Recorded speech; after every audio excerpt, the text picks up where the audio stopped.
వాక్యమే నన్ను బ్రతికించెను, నా బాధలలో నెమ్మదినిచ్చి గొప్ప ఆదరణ కలిగించె నాలో.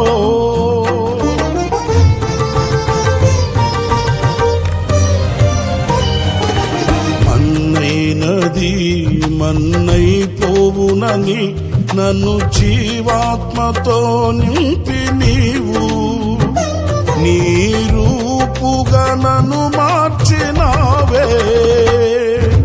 నిత్యం